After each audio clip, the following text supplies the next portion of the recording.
નમસ્કાર દર્શક મિત્રો, હું સોનલ ત્રિવેદી. સંપૂર્ણ ન્યૂઝમાં આપનું સ્વાગત છે. જોઈએ આજના મુખ્ય સમાચાર. પાબરમાં મુખ્યમંત્રી આનંદીબેન પટેલના આગમનને લઈને ઉત્સાહ. રવિવારના રોજ સીએમના હસ્તે પાબરમાં વિકાસ કામોનું લોકાર્પણ અને ખાતમુહૂર્ત કરાશે. પાલનપુરમાં પર્યાવરણ અને સ્વાસ્થ્યની જાગૃતિ માટે સાયકલ રેલી યોજાઈ. રેલીમાં વિશાળ સંખ્યામાં સાયકલ સવારોએ જનજાગૃતિનો કર્યો સંચાર. અંધજનના જીવનમાં પ્રકાશ પાથરવા પાલનપુરના પત્રકારે નેત્રદાનનો કર્યો સંકલ્પ. ધર્મેન્દ્ર પઢિયારે જન્મદિને મૃત્યુ બાદ નેત્રદાન કરવાનો કર્યો સંકલ્પ.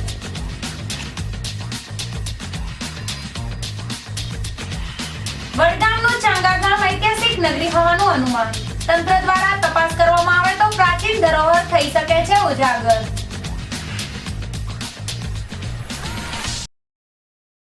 સંપૂર્ણ ન્યૂઝ આપણી આંગળીના ઠેરવે. ઇન્ટરનેટ ઉપર સંપૂર્ણ ન્યૂઝ જોવા લોગિન કરો www.youtube.com/સંપૂર્ણ જોઈએ સમાચારો વિગતવાર. ગુજરાતના પ્રથમ મહિલા મુખ્યમંત્રી રવિવારના રોજ પાબરના મહેમાન બનનાર છે, જ્યાં તેમના હસ્તે વિકાસ કામોનું ખાતમુહૂર્ત અને લોકાર્પણ થનાર છે. બાબરમાં ભાજપે નગરપાલિકા ઉપર સત્તા જમાવી છે અને તમામ બેઠક ઉપર ભાજપનું કમળ ખીલ્યું છે, જેને લઈને સીએમ પણ બાબરની જનતાનો આભાર માનવાના હોય. મુખ્યમંત્રીના આગમનને લઈને પાબરમાં ભારે ઉત્સાહનો માહોલ સર્જાયો છે. તારીખ 21/2/2016 ને રવિવારના રોજ મુખ્યમંત્રી આનંદીબેન પટેલ પાબરમાં વધારશે, જ્યાં તેમના હસ્તે જંગી રકમોના વિકાસ કામોનું લોકાર્પણ, ખાતમુહૂર્ત અને જાહેરાત કરવામાં આવશે. બાદમાં તેમના અધ્યક્ષસ્થાને સમારોહ યોજાશે, જેમાં પાબરના નવનિયુક્ત નગરસેવકો દ્વારા સીએમનું સ્વાગત કરવામાં આવશે. જોકે પાબર નગરપાલિકામાં ભાજપે ભવ્ય જીત મેળવી હોય, પાલિકાના સુકાનને લઈને સભ્યોમાં ખળબળાટ ચાલી રહ્યો છે અને પ્રમુખ, ઉપપ્રમુખ તેમજ મલાઈદાર કમિટીઓ માટે કેટલાક સભ્યો લગભગ સંબંધની સાથે એડી ચોટીનું જોર લગાવી રહ્યા છે. ત્યારે ભાજપનું મોરડી મંડળ ભાબર પાલિકાનો તાજ કોને પહેરાવશે તેના ઉપર સૌની મંડાયેલી મીત છે. ત્યારે સીએમની મુલાકાતમાં ભાબર પાલિકાની સુકાનની પસંદગી કરવાના સંકેતો પણ જણાય છે, જેને લઈને નગરસેવકો સીએમની મુલાકાતને લઈને અધીરા બનેલા જોવા મળે છે. બનાસકાંઠાના ધાનેરામાં આજે સેવાભાવી સંસ્થા દ્વારા રક્તદાન કેમ્પ યોજવામાં આવ્યો હતો, જેમાં પુરુષોની સાથે મહિલાઓએ પણ રક્તદાન કરીને સમાજમાં દાખલો બેસાડ્યો હતો. ધાનેરા પંથકમાં અકસ્માત, પ્રસૂતિ જેવા ગંભીર બીમારીઓના સમયે જરૂરિયાતમંદોને સરળતાથી લોહી ઉપલબ્ધ થાય તેવા ઉમદા હેતુથી આજે ધાનેરાની શાહરામચંદ સ્વરાજ હોસ્પિટલ ખાતે સિલસિલો કાદરીને ચેરિટેબલ ટ્રસ્ટ દ્વારા રક્તદાન કેમ્પનું સુંદર આયોજન કરવામાં આવ્યું હતું. આ સેવા કાર્યમાં શહેરના આગેવાનો અને સેવાભાવી લોકો મોટી સંખ્યામાં ઉપસ્થિત રહ્યા હતા, જેમાં રક્તદાતાઓએ લોકોને મદદરૂપ બનવા માટે નિસ્વાર્થ ભાવે રક્તનું દાન કર્યું હતું. આ રક્તદાનમાં પુરુષોની સાથે મહિલાઓએ પણ રક્તદાન મહિમાને સાચા અર્થમાં ચરિતાર્થ કરવા માટે રક્તદાન કરીને લોકોને પ્રેરણા પૂરી પાડી હતી. આ રક્તદાન કેમ્પમાં રક્તદાતાઓને સંસ્થાના આગેવાનો દ્વારા પ્રોત્સાહિત કરાયા હતા. પાલનપુરમાં પર્યાવરણના જતન અને સ્વાસ્થ્યના સુખાકારી માટે લોકોમાં જાગૃતિ આવે તે માટે આજે સાયકલ રેલીનું આયોજન કરવામાં આવ્યું હતું, જેમાં મોટી સંખ્યામાં લોકોએ સાયકલની રેસ લગાવીને લોકોમાં પર્યાવરણની સાથે સ્વાસ્થ્યના સુખાકારી માટેની જાગૃતિનો સંદેશો ફેલાવ્યો હતો. વર્તમાન સમયમાં વધતા જતા પ્રદૂષણના કારણે લોકોનું આરોગ્ય કથળી રહ્યું છે, ત્યારે સ્વાસ્થ્યના સુખાકારી માટે પર્યાવરણનું જતન થાય તે માટે લોકોમાં જનજાગૃતિ આવે તેવા ઉમદા આશયથી આજે પાલનપુરમાં ચાણક્ય ચિંતન મંચ દ્વારા સાયકલ રેલીનું આયોજન કરવામાં આવ્યું હતું. પાલનપુરના જોરાવર પેલેસ ખાતેથી જિલ્લા કલેક્ટર દિલીપ રાણાએ આ જનજાગૃતિ સાયકલ રેલીને લીલી ઝંડી આપીને પ્રસ્થાન કરાવ્યું હતું. આ સાયકલ રેલી ઓવરબ્રિજથી ગુરુ નાનક ચોક, અમીર રોડ, ગઠામણ દરવાજા થઈને ડેરી રોડ ઉપર આવેલ ગલબા કાકાની પ્રતિમા આગળ પહોંચી હતી, જ્યાં રેલીનું સમાપન કરાયું હતું. આ રેલીમાં શહેરના આગેવાનોની સાથે વિવિધ સ્કૂલના બાળકો ઉત્સાહભેર જોડાયા હતા અને સાયકલ રેસના માધ્યમથી લોકોમાં જનજાગૃતિનો સંચાર કર્યો હતો. હિન્દુ સંસ્કૃતિમાં દાનનો વિશેષ મહિમા રહેલો હોય, લોકો પુણ્યની પ્રાપ્તિ સાથે જરૂરિયાતમંદોને મદદરૂપ થવા માટે પોતાની યથાશક્તિ પ્રમાણે અન્નદાન, કપડાદાન અને હવે તો લોકો દેહદાન કરતા થયા છે. ત્યારે અંધજનોના જીવનમાં અજવાળું પાથરવા માટે આજે પાલનપુરમાં એક પત્રકારે પોતાના મૃત્યુ બાદ નેત્રદાન કરવાનો સંકલ્પ કર્યો છે. પાલનપુરના ઉગતા પત્રકાર ધર્મેન્દ્ર પઢિયારે આજે તેમના જન્મદિને નેત્રદાનની જાહેરાત કરી સમાજને સરાહનીય ઉદાહરણ પૂરું પાડ્યું છે. લોકશાહીની ચોથી જાગીર એવા મીડિયા તંત્ર સાથે સંકળાયેલ પાલનપુર પત્રકાર ધર્મેન્દ્ર બાબુલાલ પટિયાર છેલ્લા કેટલાય વર્ષોથી કલમના સથવારે લોકસેવાનું કાર્ય કરી રહ્યા છે. આજે આ પત્રકારનો જન્મદિન હોય પોતાના જન્મદિને આ દુનિયાને પોતાના મૃત્યુ બાદ આંખોની ભેટ આપીને અંધજનના જીવનમાંથી અંધકારને દૂર કરી તેના જીવનમાં ઉજાસનો પ્રકાશ પથરાય તે માટે તેમને તેમના પરિવારની સંમતિ મેળવીને મૃત્યુ બાદ પોતાની બંને આંખોનું દાન કરવાનો સંકલ્પ કર્યો હતો.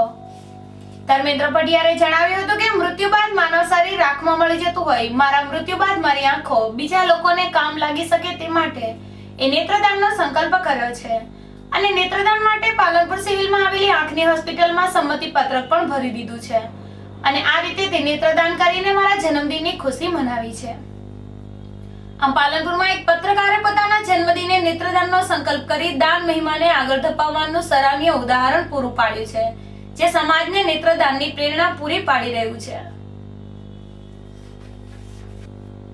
પાલનપુર એલસીબી પોલીસની ટીમે કોમ્બિંગ નાઇટમાં છાપી હાઈવે ઉપર મજાદરના પાટિયા પાસેથી નશીલી હાલતમાં વાહન હંકારતા એક શખ્સને ઝડપી પાડવામાં આવ્યો છે. તારીખ 27/2/2016 ના રાત્રિના સમયે પાલનપુર લોકલ ક્રાઇમ બ્રાન્ચની ટીમ પાલનપુર અમદાવાદ હાઈવે ઉપર આવેલ મજાદાર ભરકાવાડા પાટિયા ઉપર કોમ્બિંગ નાઇટમાં વાહન ચેકિંગમાં હતી. તે દરમિયાન વેગેનાર ગાડીને નશાખોર ચાલક હંકારતો હોય પોલીસ ટીમ દ્વારા આ ગાડીને રોકવામાં આવી હતી. બાદમાં તપાસ કરતા ગાડીમાં સવાર પાટણ જિલ્લાના બોરસ ગામનો ગોવિંદજી જુજારજી ઠાકોર દારૂ પીધેલી હાલતમાં મળી આવતા નશાખોર તેમજ ગાડીના ચાલકને ઝડપી પાડીને તેમની વિરુદ્ધ ધોરણસરની કાર્યવાહી કરવામાં આવી છે. બનાસકાંઠા એન્ટી રોમિયો સ્ક્વોડની ટીમે ધાનેરામાં રેડ કરી એક દુકાનમાંથી બિનઅધિકૃત એસિડનો જથ્થો ઝડપી પાડ્યો છે. આ દુકાનદાર દ્વાર પાસે લાયસન્સ કે પાસ પરવાનો ના હોય 1860 લીટર એસિડને જપ્ત કરવામાં આવ્યું છે.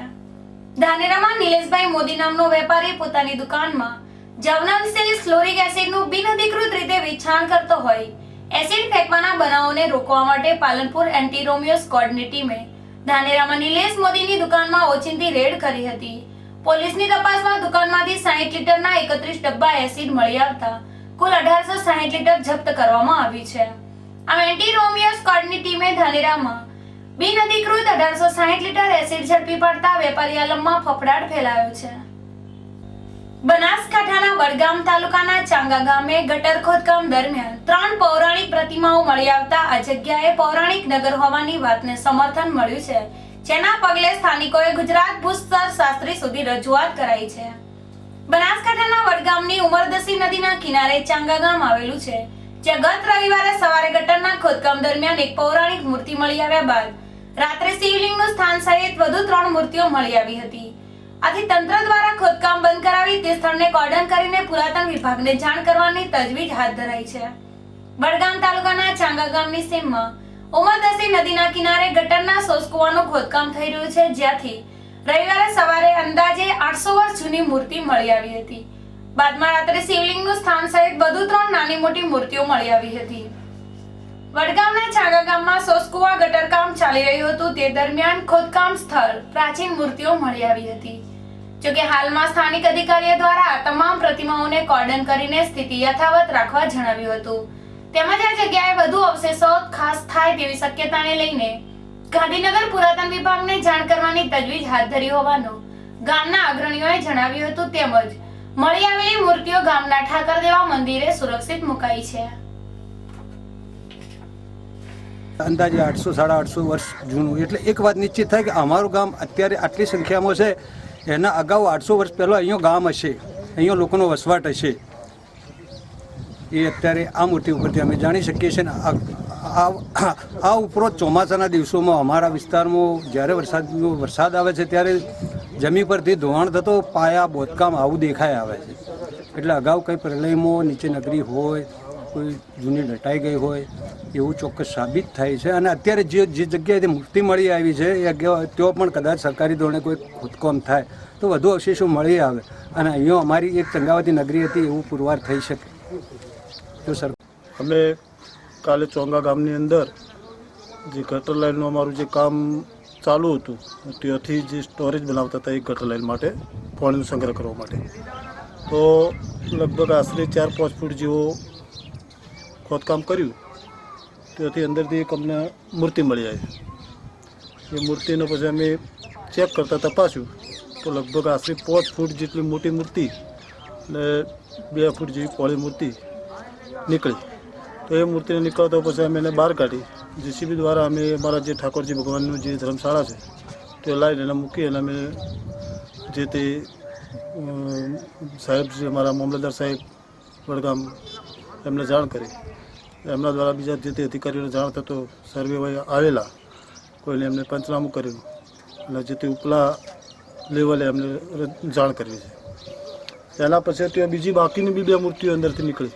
એક શિવલિંગ જે વર્ષો જૂનું છે અને 2 મૂર્તિ બીજી છે લગભગ ફૂટ 1.5 ફૂટ જેવી હાઇટમાં હતી, એ પણ અંદરથી મળી આવેલી છે. વડગામ તાલુકાના ચાંગા ગામે રવિવારે ગટર લાઇનનું ખોદકામ કરતા એક 5.5 ફૂટ લાંબી ઊંચી મૂર્તિ મળી આવી છે. એની સાથે એક શિવલિંગ અને બીજી 2 નાની મૂર્તિ મળી આવી છે.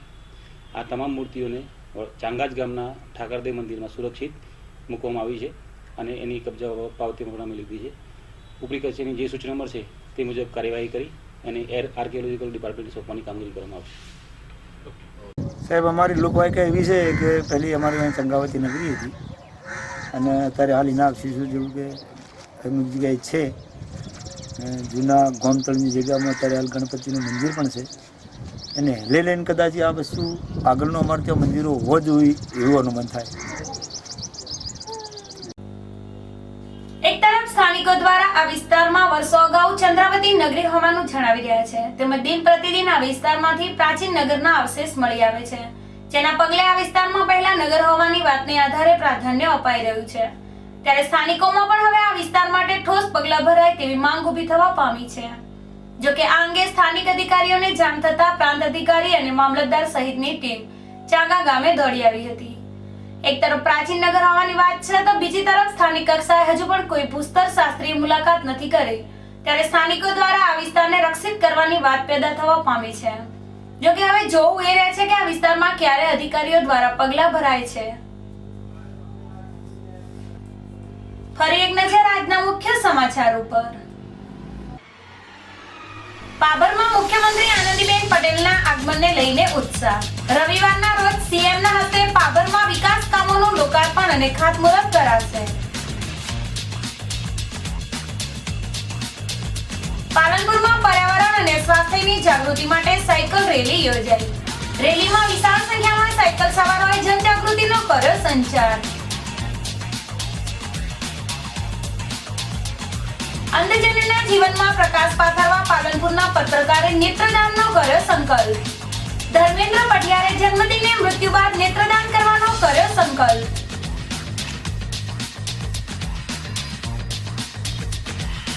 વડગામનું ચાંગા ગામ ઐતિહાસિક નગરી હોવાનું અનુમાન. તંત્ર દ્વારા તપાસ કરવામાં આવે તો પ્રાચીન ધરોહર થઈ શકે છે ઉજાગર.